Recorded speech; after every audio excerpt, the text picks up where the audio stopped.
Hello all. எங்க அம்மாவோட special மீன் குழம்பு எப்படி செய்யலாம் அப்படின்னு பார்க்கலாம் வாங்க.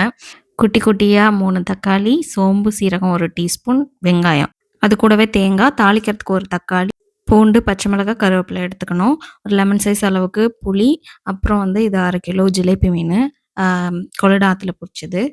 புளி கம்மியா சேர்த்துக்கிட்டாலே போதும். ஏன்னா நம்ம தக்காளி அரைக்கிறோம். அரைக்கிறதுக்கு கூடவே தேங்காய் ஒரு 1/2 மூடி தேங்காய், அப்புறம் இந்த சின்ன வெங்காயம், தக்காளி இது எல்லாத்தையும் சேர்த்துக்கணும். இது கூடவே சோம்பு சேர்த்து அரைச்சுக்கணும். இத நல்லா அரைச்சு எடுத்துக்கணும். இந்த அளவுக்கு அரைச்சா போதும். ரொம்பவும் நைஸா வேணாம். இந்த அளவுக்கு அரைச்சுட்டு, நல்லெண்ணெய், விளக்கெண்ணெய் இது 2 சேர்த்துருக்காங்க. அது கூடவே இந்த ஸ்க்ரீன்ல காமிச்சத தாளிக்கிறதுக்கு சேர்த்துருக்காங்க.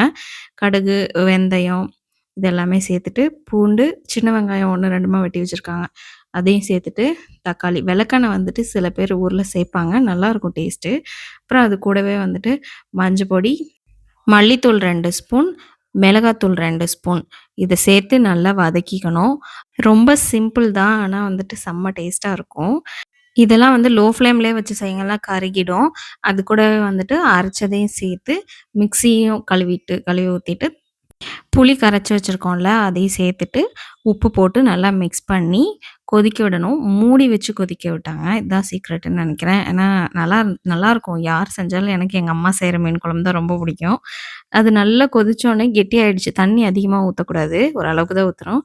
நல்லா அந்த அளவுக்கு கொதிச்சு வந்தோனேயுமே கிளீன் பண்ணி வச்சிருக்கிற மீன் சேர்த்துட்டு, லைட்டா மிக்ஸ் பண்ணி விட்டாங்க. மிக்ஸ் பண்ணி மறுபடியும் மூடி போட்டு வச்சுட்டாங்க. அ எல்லாருக்கும் அவங்கவங்க அம்மா செய்ற மீன் குழம்பு ரொம்ப பிடிக்கும். இது நம்ம ஊர் ஸ்டைல் தான். தஞ்சாவூர் ஸ்டைலு.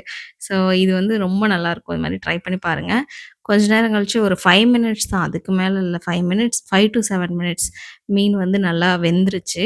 நல்லாவே கொழ கொழன்னு வந்துருச்சு பாருங்களேன். தண்ணியா இருந்த மாரி இருந்துச்சு. நல்லா கெட்டியாயிடுச்சு. அவ்வளோதான் மீன் குழம்பு ரெடி ஆயிடுச்சு.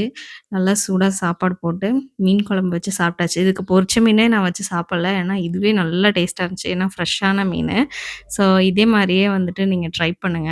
ட்ரை பண்ணிட்டு எப்படி இருக்குன்னு சொல்லுங்க. இதுதான் உண்மையாவே நல்லாருக்கும். வேணா நீங்க ட்ரை பண்ணி பாருங்க. And thank you.